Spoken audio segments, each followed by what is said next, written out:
keep them down. Right. Hey, what's going on, everybody? Welcome to episode number 160. Let me look. 3 of Mirrorless Minutes. Look, we got Mike back in the house, which is good to see. Avoiding the COVID, which is always a good thing. It's been a while since we've had Mike on. Mike's been crazy busy, like anybody who works really anywhere, trying to navigate through all this. So it's good to have him back on the show. It feels good. This is one of those times when a career in human resources is tested. Oh. Everything that you ever thought you knew is turned upside down and in ways and sideways. And I'm sure everybody is dealing with it in their own business. You know, whether you're in HR or you're listening to somebody from HR telling you what's happening. Right. That's all we've been doing. So I just put everything on the back burner. I mean, the only thing I've been able to keep going somewhat is like training for bike racing. But for my bike race, I have 9 bike races, 2 of them that I want Jamie to come see and take pictures because they're near his house, and 4 of them have already been canceled. No, it's crazy. Oh, it's funny. I like Bob's joke about the NFL season, that Detroit could actually have a winning season this way. I know. Well, look at it this way. The Tigers haven't lost yet. That's a good thing. Yeah. If no one's winning, everyone's winning. Right. That's Bob? Right. Hey, Brian, how's it going? It's funny. So Brian says, long time no see. I was just on a Skype call with him and a few people from Olympus earlier before this show. So back on air again, Brian. That's how it works. So because it's been a while since Mike's been on, I'm going to do an image share. I don't know if Mike's even had time to shoot with everything that's been going on. I do have some. Good. I've got 2 iPhone shots, and I do have three shots actually from Hawaii. Nice. It seems like I went to Hawaii about at the same time you did. Yeah. Like 20 years ago. Right. It probably feels like it for sure, without a doubt. So I want to talk about, some of the things that I shot. And I'm going to talk about a little challenge, little thing I want to do with the viewers of Mirrorless Minutes. That'll be kind of fun, I think. And then a little sale I think I'm going to do, which would be kind of cool as well. So I'm just going to jump right in, and I'm going to do my image share really quick, just so I can kind of get on to the little thing that I wanted to talk about, doing this little project or what have you. All right. So here we go. We'll get this share going here. So if you follow me on social media, you probably had seen, excuse me, yesterday that I did a post that we had some stormy weather coming in, and I'm a fanatic about trying to chase down thunderstorms. So that's what I did. As soon as my work day ended, I had the long commute from my chair that I'm sitting in now to nowhere else because I'm working from home. So I basically clocked out from my remote duties for the day and went out and jumped in my truck and took off and headed towards the west side of the state to hopefully intercept some stormy weather as it was coming in. And the reason I'm sharing this image, this is as the storm first started to approach. It came in a couple of different waves. And when I was there shooting, it started, kind of registering in my head that I think that what I'm going to shoot here is probably going to end up being a black and white image. And that's why I'm sharing it today, is because I had done an episode of Between the Minutes where I processed an image in black and white and just talked about the thought process of, what goes into it for me mentally for creating a black and white image. And those philosophies still held true here, still applied here. Excuse me. Sorry, I'm coughing so much. It's not COVID. Uh-oh. I promise. Cough into your arm. Right. I need to. So again, that was kind of going into this, and the whole thing goes back to what I mentioned in that Between the Minutes episode of, after having spent so much time kind of living in black and white and looking through the viewfinder in black and white, that as this leading edge of the storm system came in, I knew just based on the contrast that was in the sky that I thought black and white was going to be the best way to represent what I was seeing. And I think it also kind of lends itself to the ominous mood of what was going on, was by using a black and white treatment here. Hey, where'd you go to shoot that? Where was that? Do you remember? So I was over near Ionia. Okay, because it looks like some of the rides, the areas that'll be right on gravel. Yeah, right. The gravel races. Yeah, it's cool, though. So it's funny because I ended up starting out actually almost due west of my house over towards Hastings, Michigan. Yeah. Spent about an hour sitting in my truck on a dirt road, not much different than this one. And I got a lot of strange stares from the people that live out in that rural area that are driving by on their ATVs and UTVs and tractors, looking at this guy sitting all by himself in his truck. But looking at social distancing. Right. That's exactly about it too. So as I'm sitting there and I'm looking at the radar and I'm realizing that I probably could have gone closer to home and to get some good shots. So I ended up heading kind of back towards that way and a little more north from where I was, and ended up in Ionia to make the shot. And again, so going back to the whole point of the black and white, and the reason I'm doing this share right now is that, so I want to put it out there that I'd like to see the people that listen to this podcast, that watch the video of this show, I would like you to submit to us on our Facebook page, the Mirrorless Minutes Facebook page. Do a post there, post a black and white image. I would prefer if you did your black and white image in camera, if possible. And I would extra prefer if you did the black and white image in camera, but also had your camera set to monotone modes if you're using a mirrorless camera, so that you could see the image in black and white before you shot it. I think you'll find that you end up with probably a better grasp of what's going to make a good black and white if you are seeing it in black and white as you're shooting it. And yeah, for sure, boy. And if you could use some of the filters like the red, the blue, or that would be awesome. You know, very well put. You know, so if you get into shooting in monotone on your camera, most cameras, I know the Olympus cameras for sure. Like Mike said, you can go and you can start changing the color filter that you use. So you can change, you know, to a red color filter. If it's blue sky. Exactly. So if you guys want to do that, and again, if you're not mirrorless and you're a DSLR user, I'm pretty certain you can switch your camera over to a live view mode and set your camera to the black and white or monotone setting on your camera and still see in black and white on your live view display. So again, before the next episode, so 2 weeks from tonight, I'd love to start seeing your guys' black and white images show up on the Mirrorless Minutes Facebook page. And then what I'm going to do is I'm going to go through and pick out 3 images that I like in black and white. And if Mike wants to jump in and pick out 3 that he likes in black and white, I want to send those 3 people, or potentially those 6 people, the set of black and white presets that I have made. Cool. So those black and white presets, they normally I sell them on my website. They're not expensive. You know, it's not like they're some big crazy, super fancy, super expensive preset pack, but they're definitely, it's a good set. And I'm going to get down to the bottom here. And it was quite a while ago, 5 years ago, actually, that Chris Gampert over at the Photographer did a write-up on it. I mean, he was super enthused with this preset pack, and I still get actually quite a few sales of these regularly, so they are liked by quite a few people, and I'd love to be able to hand out either 3 or 6 free copies of those to those of you who submit some black and white images in that we get to look at and pick out. Yeah, I like that shot. I mean, that says a lot about last night. It went right over us, or split it where we're at. Just got the skies. That's it. Right. So how about the hail? Did you get the hail? Or we got 0 hail where I'm at, but just the other county over, I do believe that they got ping pong ball sized hail. Yeah. So for sure. Pretty intense. Rich DeJong said that he can't leave the house. I'm going to say, if you have a camera and fingers that work, take a photo of anything, bud. Open. Yeah. I saw a shot on. Well, this is a good point. You'll see it in my shares tonight. So I saw an image on Facebook today, and I don't honestly remember if it was in an Olympus user group, but it was a photo of 3 forks set on a black tablecloth, shot in black and white. And I'll tell you what, it was cool as hell. It looked like something you could put in a frame and put on your wall. It was gorgeous. So, buddy, you can do it. You can shoot indoors, outdoors.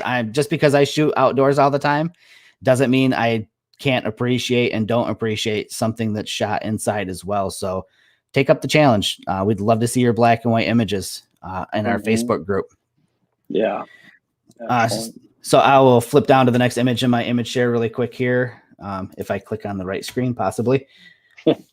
So out shooting. Jamie's Ford ad. I love my it. Ford. I literally did a tweet and tagged Ford in it today. I know.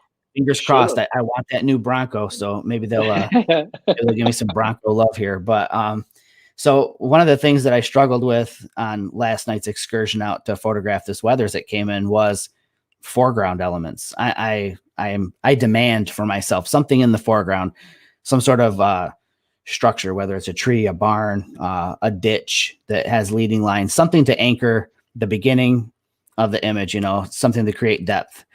And I didn't have anything. And I was talking with a friend on Instagram, and she said, take a picture of your truck, put your truck in the shot. And I thought, well, yeah, that's kind of a cool idea. So I kind of backed up and just threw my truck in it. This is not the original image. I should share the original image, or if you want to take a minute and follow me on Instagram and look at my story before it's gone, I do share the original image.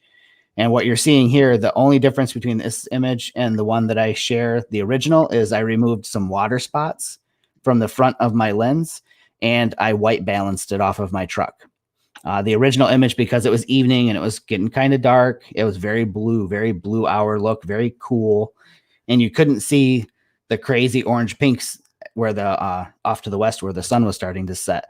Once I white balanced off my truck, the entire mood of the image completely changed, and it became what you see here in this shot. Yeah, it's awesome. So again, if you get a chance, swing over to Instagram, check out my story, and you can see the before and after on those. Next image, of course. Where else am I going to go? I didn't share any lightning photos. I did get about 4 or 5 decent lightning photos, but again, with nothing in the foreground exciting. I just didn't think they were worth sharing. So the storm had passed and I decided it was time to head back home. And I actually got ahead of another cell that was kind of coming in. I kind of come in at an angle and intercepted it. And I was positioned where I could get to my barn. And so I set up and started shooting out at the barn. And by the way, all of these shots are OMD EM1X with the 7 to 14 millimeter on it.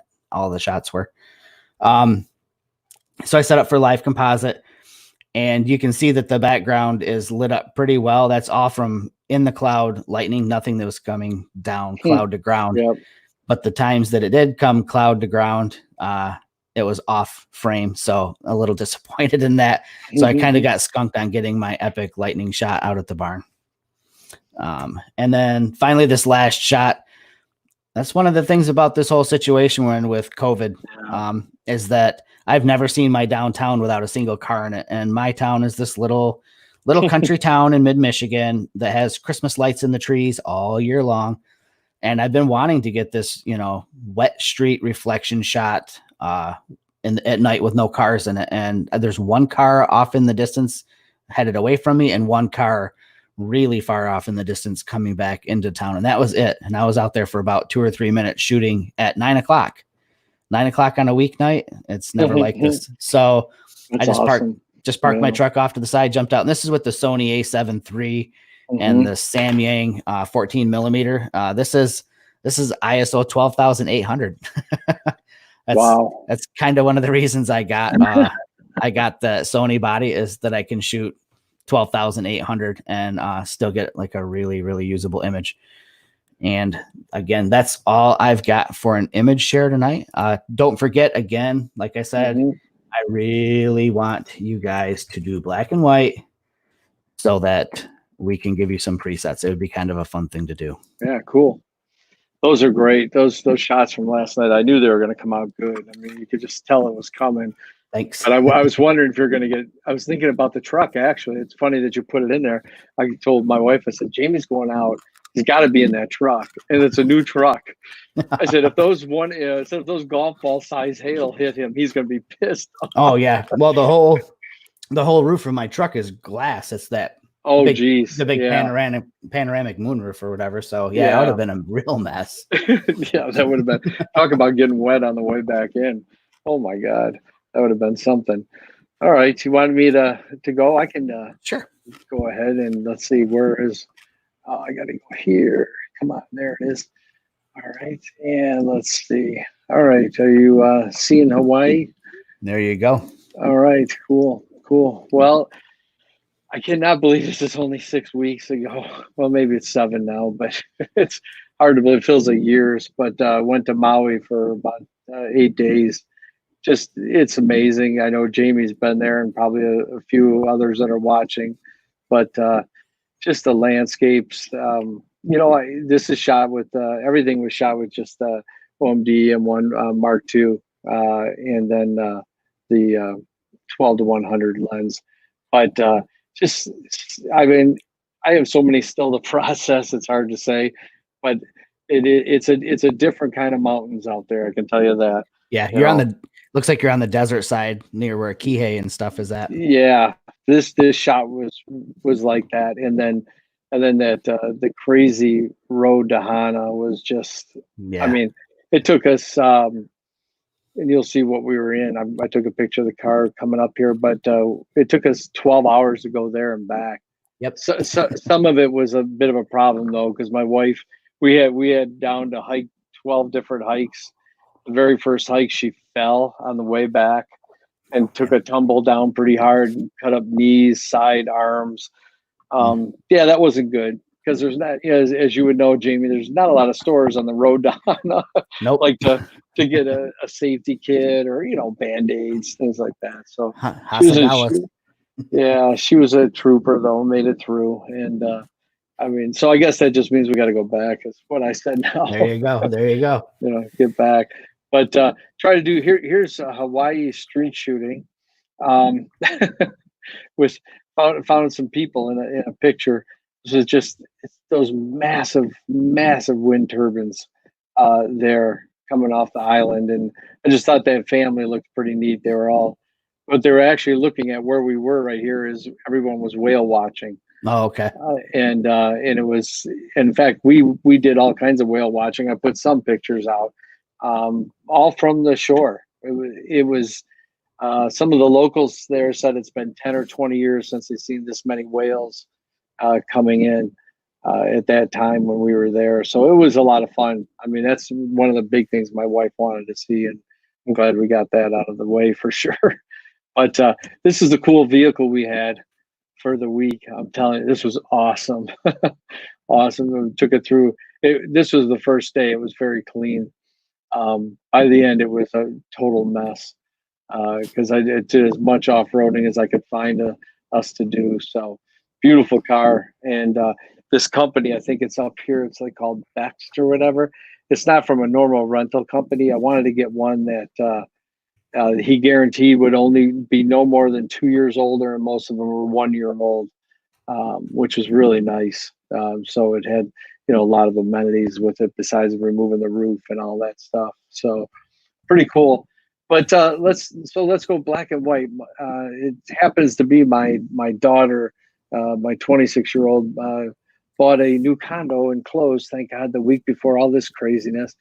But she's actually here with us because she needed to work at home, and her apartment was tore apart, so she's been sort of sheltered in place at our house. So her dog's here, and this is a shot I took actually today with the iPhone X and in portrait mode of her dog, a Bichon.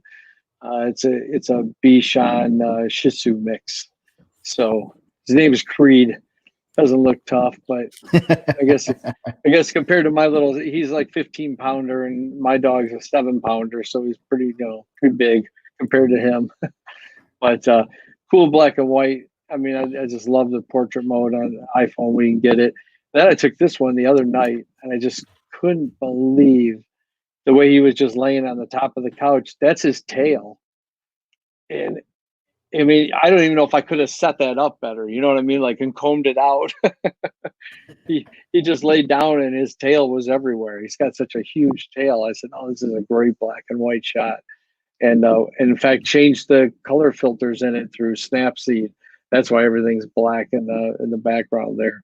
I didn't want anything else to see. So, yeah, a lot of fun. I mean, I got to get out. I've got to get out and do some more shooting, and I hope to be able to do that sometime here soon. We'll see what happens. We'll see how the virus treats us before I can decide to get out and try to get away from work if I can. Yeah. Well, it's funny because I know you're on the side of the state where it's really It's bad. Yeah, it's it's bad. mini New York. Yeah, over 20,000 in the state, and I don't know what the percentage is, but I'm guessing it's 60% at least or Yeah, more in it, our area. it's so Um, scary. yeah, it is. Whatever you were saying in the beginning, like 1 in 200 chances in Wayne County. Yeah. This is not the time to go down to Detroit to shoot street shooting. I'm just No, not. it's I'm not definitely doing it. not. Yeah. No, I mean, No. technically you are like probably social distancing, you know, I mean, you're Yeah, probably going to but be you are. alone, but I think the perception is probably going to be pretty negative by anybody that sees you there. Yeah, and I think they are. And again, people not familiar with Michigan, there's $1,000 fine out there, and they really are starting to enforce it. I know last week they gave out only like 70 tickets over the weekend, Detroit, but they said they wanted to go up to 100 to 200 this weekend if people aren't watching it, because they're gathering in their front yards, and then when the police pull up, everybody scatters. So now they're going to start giving the ticket to the homeowner. Oh my So, gosh. Wow. So yeah, so that's something to think about if you're the guy hosting your little soiree in your front yard, you know. Yeah, and I half wonder how many people that own cabins and cottages up north are kind of big time have leaning left to the north, you know. And I saw on Facebook there were actually billboards up north, you know, telling people stay home, don't come big up here. time. It's exactly what's happening. I can list 10 people that have texted me and said, we're just going to our cabin. I said, you're taking it with you, even if you're asymptomatic. Yeah. You know, I mean, don't do it. Just stay in place. That's why they say that. Yeah. There's so many people, I don't think they just don't get it. They don't get that they could be carrying asymptomatic and put their hand on a handrail, and then, you know, 5 minutes later, somebody comes by and exactly. So Brian Essler's asking if the tickets you've heard are they for gatherings, or have you heard of individuals being ticketed? So it's funny, you can talk about the conversation we had earlier. Yeah, well, definitely both. I've got a friend, and I'll just make him nameless for now, but he actually was, I wouldn't say pulled over, but talked to by a police officer and said, hey, we're not going to ticket you now, but you're not going to a grocery store, you're not going to a drugstore, you don't belong out here. You're not supposed to be outside, totally alone in the street shooting. But so, yeah, it's definitely happening. And my wife works in the court system, and they had a few, and that's out in the suburbs. So they had a few last week. So it's anywhere in Michigan, really. I mean, even in Eaton Rapids, but I'm certain there's police probably aren't looking for that much. In Detroit, they just don't want to see you outside. Yeah. You know, and every day I've got I think I told you before, I've got a thing that I carry with me because I still go into work every single day. This is only the first day I've worked from home, today and tomorrow, and that's it. But I have to carry with me something that if I get pulled over, and there are people pulling people over on M59, police, you know, because there's so few cars. Right. You know, yeah, you kind of stand out if you're out on the road. Yeah, you do. You really do. Yeah, Rich commented that his wife is recovering. I didn't know. I kind of wanted to mention that, you know, but I didn't want to. I didn't want to do anything that was not anything that he might not have wanted to be spoken about. But yeah, it's, you know, and I know Rich. I've hung out with him several times to shoot, and I'm sure his wife is just like him. You know, healthy, active. You know, not the kind of people that you would think would have to worry, but everyone does. You know, and I know from his post, you know, his wife had only gone out a couple of times before it was even super bad. I don't think, you know, I mean, she had, I think, gone to work a couple of times and maybe to the store, and that was it. So it just shows you that you just need to be hyper vigilant about this. Yeah, and you really do. And it's not going away if we're not doing our part. And that's the part that's infuriating to me, that so many people are just, you know, blowing this off. I mean, I want my life back. I want to be able to come and go as I want. I want to be able to go to the grocery store. Me too. I know. And know I can get food and not have to freak out and wear a mask and gloves and desanitize everything, you know. So all those people out there who don't watch this podcast, you'll never hear me say it. Cut it out. Stay at home. Stay at home for sure. Killing me. Yeah. So I wanted to also talk about on this episode as well. So doing the thing with the presets. You know, I definitely want to give those away. Again, I'm going to keep repeating it. Swing over to the Facebook group, for Mirrorless Minutes and start sharing your black and white images there. And we're going to pick out between 3 and 6 people that I'll send off that preset pack to. But also, I think maybe because so many people are at home now and they're kind of spending more time processing, I've seen like this big pickup in my preset sales, which is weird because they kind of just disappeared for a long time. And then all of a sudden people are finding them again.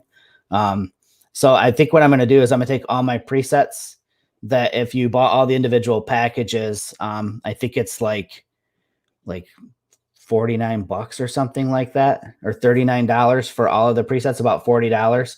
I'm gonna bundle them all into one. It's 59 presets, and not that I'm trying to do the sales pitch here, but if you were interested in something different to process your images with, I'm gonna put the bundle together on my website and sell it for $19. I think that sounds fair. Until like May 19th, I'm gonna do a whole lot of 19 business here because of COVID-19. So again, if you're interested in that, again, I'm not trying to push it, but if you are interested in looking for a different kind of look or feel for your images, you can swing over to my website sometime tomorrow. I'm going to get that listed up there. Just thought I'd share that while we're talking about presets. Yeah, I tell you, I did see this thing from Lou. I know he shared it with the group that I'm in. There's some photography classes that are being offered for free. I think Nikon had it. I didn't know about the Leica Academy. That's why I asked Lou. I wonder if they give you a discount on a Leica if you get in there. Well, yeah, probably not. That was in the I saw that. Where was that at? Dental Digest, I think, was talking about the Leica Dental Academy. Digest. Oh, good. You brought it in. You brought it all. I have to. Okay. So for those who don't know, it seems like there's this stereotype about Leica users. They're like either dentists or celebrities. So our friend Lou, he's a Leica shooter. He's not a dentist. He's just an awesome guy who's not a dentist who shoots with Leica. And he's not a celebrity. Don't let him think. Oh, he's a celebrity. He gets talked about on our show quite a bit. Oh yeah, so I guess he is. He's a Z-list celebrity. There you go. Who shoots Leica, but whenever I get the opportunity, I like to ask him how the dental world is doing and things like that. But it's all in good fun. He's a great guy.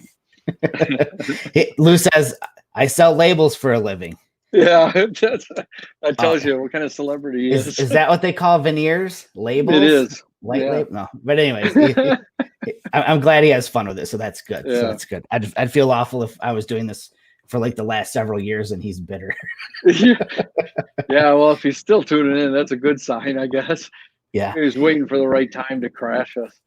And so go ahead. I was going to ask you, I don't know if you want to talk about this. I'm going to throw it out there. I didn't ask you about it. What you just got your kids, the VR thing? Yeah. So is it cool or it sounds cool? It's insane. Hey, how's it going, Ryan? We got some PA folks in the house. All right. Close to the mothership. Yeah. They've got a great photography Facebook page, by the way. I don't know if they're open to people outside of the Lehigh Valley, but it's the Lehigh Valley Photography Group. Super cool stuff that they're doing over there. And they've been doing a lot of live broadcasting too. So maybe they'll let you follow their Facebook page and you can get notified when they do shows. Oh, cool. It's a fun watch for sure. But to answer your question about the VR, so my kids got the HTC Vive Cosmos. It's a virtual reality headset, like the fully immersive kind, with the 2 controllers, and it hooks up to my son's gaming computer. It's insane. I'll tell you what I'm really interested in, though. I have a ton of footage from when I did the workshop in Moab last year that we brought my buddy Seth along to do a lot of behind the scenes video work, and he brought an Insta360. And I have a ton of 360 video that I should be able to watch through the Vive. Oh yeah. So how fun would it be I could just watch these videos just to go around? Yeah. Yes. So I'm pretty pumped to start doing that. But today though, I just played a game and I was sweating. It was so active. It's ridiculous. Is it? It looked cool. I mean, I've always thought about that. That would be a lot of fun. It's fun. So, I mean, what brought that up is that for my youngest son's birthday, I rented a VR place for him and his cousins and my other son to hang out for like an hour. And then I ended up doing it too. And in the middle of playing it, like 20 minutes in, I just blurted out, "Oh my God, we're getting this at home." and here it is, like stuck. Yeah. And so like a month later, here it is, like we've got VR in the house. Cool. So one last thing that I just kind of wanted to throw out there too. I want to start getting you guys more involved with what we do. It's always great to see the comments and stuff pop up in the chat, and it's kind of tough to interact, while I'm running my mouth the whole time because I'm not a touch typer. But in the spirit of the interaction with you guys, I'd love to start having some of you guys on the show who are willing to. It's great, Mike and I chewing the fat when we do, or occasionally we'll have like Jerry James on, he's like a regular that kind of comes on too, but I'd love to have some of you guys on as well. And if you're interested in it all, just get a hold of Mike or I both, and we'll facilitate making that happen. The requirements for it aren't steep, obviously. I mean, we're not in big studio surroundings or none of that stuff, and we don't use like, crazy equipment to do it. Just a computer with a webcam and a microphone and a pair of headphones. Mike's using AirPods. So, I mean, it's pretty basic, but we'd love to have some of you guys on the show. It's super easy format. We just kind of talk. You don't even have to keep it about mirrorless. It would be great. Yeah, true. I guess if it wasn't, that's fine too, but it's still, we'd like to keep it like that. Yeah. So I love this. So I have a great face for radio. Is this Scott Bourne? Because I hear Scott Bourne say that all the time. Scott's always saying, I've got a face made for radio, and so anyways, if you're interested in though, just keep it in mind. Now is the great time. We no better time than the present. Right. And I'm also doing these episodes of Between the Minutes. I've kind of cranked out a couple of them, and I'm going to continue to do those as long as I'm working remote from home. I have the time because I don't have the hour commute after work. So I'm going to start doing those. And if you'd be interested in sitting in on one of those as well, if a Wednesday night isn't, conducive to your schedule, keep that in mind as well. I'd be glad to have you guys on my little one-on-one things that I do as well. So cool. And I guess with that, we could probably wrap it up. I'll just recap again. Don't forget, swing over to the Facebook group and share your black and whites. We'll send out some preset packs on the next episode. We'll kind of share. We'll do an image share of the people who we chose, and we'll get sent out to you guys. And if you're interested in coming on the show, come on the show. Other than that, stay safe. Yeah. Please stay inside and stay safe. Yeah. For all of us. I know it's not fun. It's not ideal. None of us are enjoying it, I don't think. I mean, I'm sure there's some introverts out here in the audience somewhere that are just loving this. But, for the rest of us, it's kind of a bummer. But we'll get through it. Yep. We will persevere. So you guys take care. We'll see you in 2 weeks. And shoot those black and whites for us. We'd love to see it. All right, everybody. See you later. You guys take care.